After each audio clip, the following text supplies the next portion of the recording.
One thing I noticed when you take on the vegans, they're ridiculous. The reason why I call them ridiculous, not because I disagree with them, not because I eat steak, because the way they present themselves. There's no argument. An argument is exchange of ideas. They're preaching based off of limited information. That's the biggest thing I've noticed about woke. There's never been an argument that I've seen you have, or myself, to where I'm debating somebody who's having a woke thing, where they say something or I'm like, man, I haven't really thought of it that way. Because Tyrus just exposed the truth behind woke journalism. And believe me, you've never seen the media get roasted this brutally. Tweets are shaking, headlines are panicking, and someone's about to be called out in ways that'll leave your jaw on the floor. Get ready, because the truth is coming in hotter than your morning coffee. It's chaotic, hilarious, and completely savage. They haven't thought it through. Okay. Whether it's the vegan debate, whether it's the transgender athletes debate, whatever it may be, they never really think these things through. You have to think about it logically. I don't think about it because I have a problem with trans people. Quite the opposite. I support trans rights to fairness and equality, not to the point where it negates women's rights to fairness and equality. Again, logical thinking. Women have fought for 100 years to get the rights that are currently being attacked and damaged by the trans lobby trying to get to the same. If you're enjoying this, make sure to subscribe to the channel. It helps more than you realize. They actually thought they could keep it hidden. They really did. Woke reporting, with its perfectly crafted outrage filters and irony-proof perspectives, had been slipping into every headline, every tweet, and every so-called think piece pretending to be journalism. But Tyrus, seemingly immune to nonsense and armed with the kind of confidence that could intimidate a charging bull, wasn't having any of it. This fake outrage, I want names and a picture and a video. Yeah. Like when you've got to, it has to be a minute long. You have to carry this for at least a minute. Because the same thing always happens. A producer in the back saw their chance. The woke one wanted to push their ideals. So you know what you did? You just canceled your show. I don't know how many years it's been running. Not today. Not ever. Somewhere, a nervous producer clutched their notes as Tyrus dropped a truth bomb so powerful it made even fact-checkers double-check their own facts. It all began innocently enough. A story about a controversial comment on something minor that somehow spiraled into a full-blown national identity crisis. It's done, it's broke, because there's no woke audience, and then they'll be like, what happened, what happened? Then they'll know outrage, then they'll know feelings, because they just ruined the show. If a white guy wears, no Mexican called in, just like if they had hats backwards and gold chains for Southern Food Week, you know what I'm saying? And lo and behold, they were making watermelon souffles and fried chicken. I'm sure they'll be like, somebody's outraged. Look at Joe, he's furious. No mariachi. So somewhere along the way, it morphed into a full-blown internet-wide meltdown, complete with all the moral outrage, hashtag crusades, and over-the-top reaction gifs needed to make everyone feel personally attacked. And Tyrus? He just looked at it like someone had asked him to care whether a salad was woke enough. This is ridiculous. This is not a news story. This is what happens when America's doing great. They want to talk about stuff that doesn't matter. Listen, this is not news. This is the truth. What we're seeing now, social media does not have the impact that they thought it did. Woke never had the impact. The term woke, you go broke, has been around for a minute. Regular Americans, regular people who work for the living, who play outside, who play in that green crunchy stuff we call grass, when they see a good, cool commercial, they go out and they buy the gene.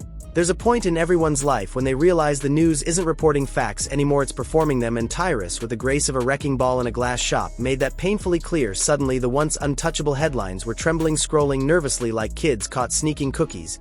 He didn't just give commentary, he exposed, dismantled, and roasted, the kind, the ones who take a small social blunder and turn it into a week-long morality seminar somewhere someone was. Writing an article claiming a harmless fashion choice signaled the end of civilization. Another piece explained how a joke made over lunch 5 years ago had become a national crisis. And amid all that noise, Tyrus entered with a calm, slightly irritated energy of someone stuck in a room with 30 parrots, all squawking problematic. At once, the brilliance of Tyrus's approach wasn't just that he called it out, it was the way he did it. Every observation dripped with cutting sarcasm, every punchline landed with disbelief so sharp it could slice through steel. It felt like watching someone patiently untangle a toddler's spaghetti while explaining with perfect calm why the noodles never deserved such an overblown reaction in the first place. We'll never know because we'll never see it, Greg. I think the movie guy. The reason why the movie's so expensive because they had to make it over 3 times. They had to redo it because at first they had the Rainbow Coalition instead of dwarfs, and of the LGBT. It was representative. They were a group of band of thieves. Yes. Is what they originally were, and they were all and then they CGI'd them. Yeah. To cover up when they got in trouble for that. But apparently she was so horrible on set and so toxic that her and the other lady who was playing the witch, they couldn't even be. At first, the reaction was confusion. Social media accounts collectively tilted their heads, tweets stopped mid-scroll, the comment sections, usually a free-for-all chaos arena where opinions clashed like wild cats paused to blink. And then slowly the panic set in. This wasn't just a takedown, it was a revelation. Tyrus cut through the layers of woke, reporting with surgical precision the first target outrage inflation. There's a pattern, he pointed out, subtle yet obvious. Any story, no matter how trivial, could be blown up into a full-scale crisis. Minor inconveniences became symbols of societal collapse. A cancelled TV show, cultural destruction, a misused pronoun, moral disaster, a latte with the wrong foam, proof of systemic oppression. And he didn't just see it, he broke it down with ruthless humor. He exposed the absurdity of treating small mistakes like the fate of the world depended on them. Next came the spectacle of selective outrage, headlines shouted about some people while completely ignoring others doing the exact same thing, yet somehow they were heroes in one story and villains in another. The logic was shaky, inconsistent, and unintentionally funny, especially if you enjoy watching adults twist themselves into knots just to avoid admitting contradictions. And Tyrus delivered every observation like a referee blowing a whistle on a foul no one else wanted to call. And let's not forget the language gymnastics. Every article seemed to need a degree in translation to make sense. Words were turned into weapons, phrases were spun, and nuance vanished into thin air. Listen, I'm wearing DXL jeans right now. If I jumped up out of this chair and was like, look, I got good jeans, other big guys might buy jeans. So this is what comes down to. Find something else to complain about. America does not have time for this. This is why the stock's up. Good for her. Proud to see brightest in America is doing the right thing, being in good shape, being talented, getting praise, getting the money. With a smirk and that signature, "I can't believe we're still doing this" look, Tyrus navigated the maze of madness with a mix of disbelief and amusement. Every time a reporter tried to twist a simple word to fit their agenda, he called it out, making the absurdity so obvious you couldn't help but laugh or cringe. The chaos reached its peak when he went after the ritual of virtue signaling. That's when things got really interesting. Suddenly you couldn't just say you liked something, you had to declare it in the exact right way, with the proper hashtags, pronouns, and emotional disclaimers, or risk being attacked by the woke crowd. And Tyrus treated the entire performance like a poorly written soap opera, narrating each dramatic turn with sharp humor, and showing just how fake the outrage really was. The reactions came fast. Social media users scrambled to stay relevant, posting furious replies to his commentary, but it didn't matter. Tyrus had already raised the bar, and nothing they said could top it. Memes of shocked cats, fainting actors, and exaggerated facepalms flooded timelines. The internet collectively gasped and then laughed because deep down everyone saw how ridiculous it had become. But it wasn't just about jokes. The genius was in the insight. Tyrus didn't mock for entertainment alone. He revealed the patterns, exposed the hypocrisy, and laid bare the mental gymnastics it took to keep pretending the reporting was objective. He showed that what was being passed off as truth was really just truth, shaped clay molded to fit whatever outrage the narrative required. Which is kind of when you have someone who is supporting Israel and what has happened and happens to be Jewish, and for you to go out and say the things that you say. So she single-handedly did something that no one else could do. She brought Disney to its knees. And for the first time, they're going to stop doing woke, and they're going to realize, hey, next time we do Snow White, maybe it should be a Snow White. Yeah. Then came the moment no one was prepared for, the exposure of contradictions. Woke reporting often claims moral high ground, yet when examined closely it's full of inconsistencies. He pointed out the irony of promoting inclusivity while silencing anyone who disagreed. He revealed the double standards that turned small mistakes into unforgivable crimes for some, while others escaped without consequence. Each revelation felt like watching a clown car unload in reverse, one absurd thing after another spilling out and impossible to ignore. But Tyrus didn't stop there. He called out the performance of moral panic, showing how it always followed the same script. Problem spotted, outrage amplified, guilt assigned, social media explodes, and the whole thing starts over. He broke it down step by step with precise clarity, exposing how predictable it had become. Still no one seemed willing or able to admit it. Watching him explain, it was like watching someone chart the chaos of a fireworks display while the Explosions were still going off, you couldn't look away, but you couldn't believe it was really that ridiculous, and just when it seemed like it couldn't get more surreal, he went meta. He analyzed how the reporting about woke reporting had become its own spectacle, stories about outrage arguing with stories about outrage, criticizing the outrage of criticism, endless layers of self-referencing confusion. By the end, it felt like the media had trapped itself in an infinite feedback loop, and Tyrus was the glitch revealing the system's flaws. At that point, even the most dedicated online defenders were struggling, tweets trying to justify the unjustifiable, threads twisting to explain contradictions, and frantic opinion pieces scrambling to hold on to credibility. Take a look for yourself, and then I think you'll agree why. Joe Biden is still fit to serve. I mean, the guy I watched last night doing this national address, I'm sorry, I thought it was really sad. It was elder abuse. We're arguing about the wrong thing.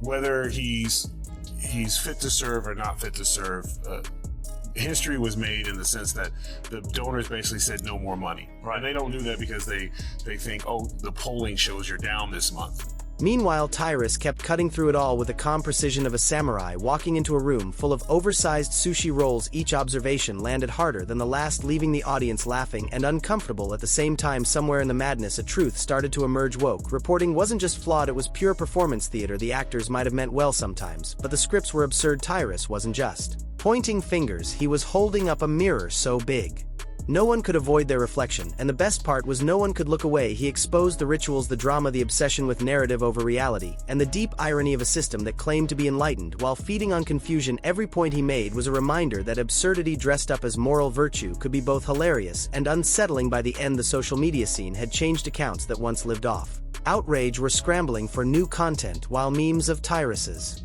deadpan reactions spread everywhere. People laughed because it was funny, but also paused because the truth hit hard. Yes, this ridiculous circus had been steering the conversation, and yes, someone had finally called it out, and that someone was Tyrus. And just when it seemed like he was finished, he switched focus, breaking down the algorithms that fueled the chaos, the invisible strings behind every viral outrage. Social media wasn't neutral, it had favorites, biases, and a talent for turning small mistakes into worldwide meltdowns. Insurrectionist Barbie, get on that! By the way, Dana, white people, they can't be oppressed. Are you not aware that every single white person is a millionaire? Including in the Blue Ridge Mountains, wherever you go. So the real headline for this, which I wrote, is country star no one heard of gets publicity the easy way by trashing fans and going woke. However, whatever momentary rush of infamy she gets will fade away because no one can trust her, but I like to help.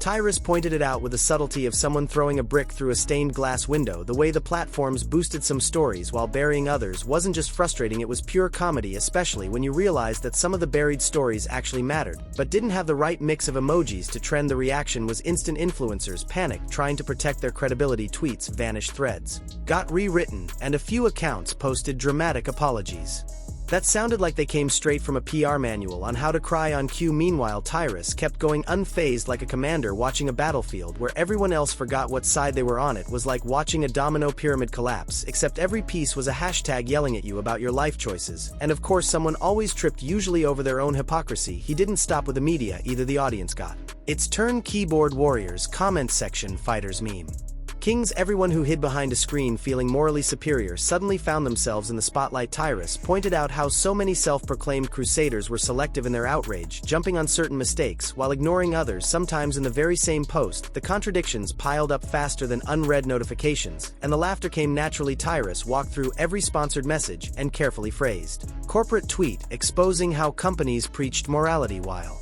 quietly sidestepping reality. It was a masterclass in exposing fake ethics without needing a whiteboard. Every example was instantly recognizable, painfully funny, and completely ridiculous. And then came the exhaustion factor. The public had hit peak outrage fatigue. Every story felt recycled. Every debate sounded like an echo of the last. Tyrus didn't just mention it, he magnified it with sarcasm so sharp it practically echoed. Watching him break down the burnout of outrage culture was like seeing someone hand out life jackets to a pool full of people drowning in performative panic. Everyone laughed because it was real, and truth mixed with absurdity hits harder than anything else. But this study listed a few core beliefs, which I'll summarize here.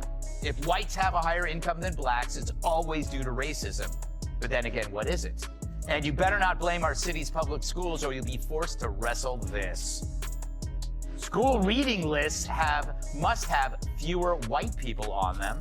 True, who wants to read Lord of the Rings when you can read not he or By now it was obvious that Tyrus had done far more than just criticize woke, reporting he had become a mirror, a chaotic funhouse reflection, exposing every contradiction, every performative act, and every overblown reaction, and everyone from journalists to influencers to everyday scrollers had to face it. They couldn't ignore it, they couldn't scroll past it. The truth wrapped in humor and exaggeration had become impossible to escape. The aftermath was exactly what you'd expect. Hashtags exploded. Apologies sounded forced, think pieces scrambled to keep up, and memes took over the internet. But the best part was that people weren't just laughing at Tyrus, they were laughing at themselves. And that sudden self-awareness, intentional or not, was the real punchline of the century. Somewhere in the wreckage of overhyped headlines, viral outrage, and pretend virtue, Tyrus's grin remained, knowing he had just given a masterclass in exposing absurdity. One joke, one observation, and one epic takedown at a time.